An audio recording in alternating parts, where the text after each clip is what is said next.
হে ফ্ৰেণ্ডছ, কেনে আছে আপোনালোক? আজি আপোনালোকৰ আগত মই ক'ম আমাৰ দেশৰ নামটোৰ বিষয়ে। কিছুদিনৰ আগতে দিল্লীৰ এজন লোকৰ দ্বাৰা ছুপ্ৰিম কোৰ্টত এখন PIL দিয়া হৈছিল আৰু তেওঁ এইটো কৈছিল যে আমাৰ দেশখনৰ নাম ভাৰত কৰি দিব লাগে, অৰ্থাৎ ইণ্ডিয়া হ'ব নালাগে। শ্বেক্সপিয়েৰে বহু সময় আগতেই কৈছিল নামক লৈ কি আছে। আমিও এইটো জানো যে নাম ডাঙৰ নে কাম ডাঙৰ। নাম ডাঙৰ হ'লেই যেন কাম ডাঙৰ হ'ব তেনে নহয়।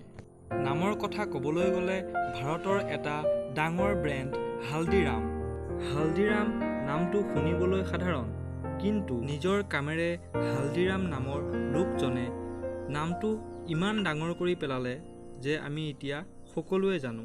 আমি কথা পাতি আছিলোঁ আমাৰ দেশখনৰ নামৰ বিষয়ে।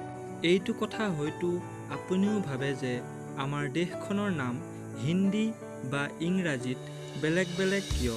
পোনপ্ৰথমে এটা কথা জনাওঁ যে ভাৰত নামটোক ইংৰাজীত ইণ্ডিয়া বোলা নহয়। আমাৰ সংবিধানতে দেশখনক দুটা নাম দিয়া হৈছে। যদি আপুনি ভাৰতীয় সংবিধানৰ অনুচ্ছেদ 1 আৰ্টিকল 1 পঢ়ে তেন্তে তাত লিখা আছে যে ভাৰত ডেট ইজ ইণ্ডিয়া। এই দুয়োটা নামৰ বিতৰ্ক এতিয়াৰ নহয়, সংবিধান নিৰ্মাণৰ সময়তো আছিল। কিছু লোকে তেতিয়াই দুটা নাম দিয়াক লৈ বিৰোধিতা কৰিছিল।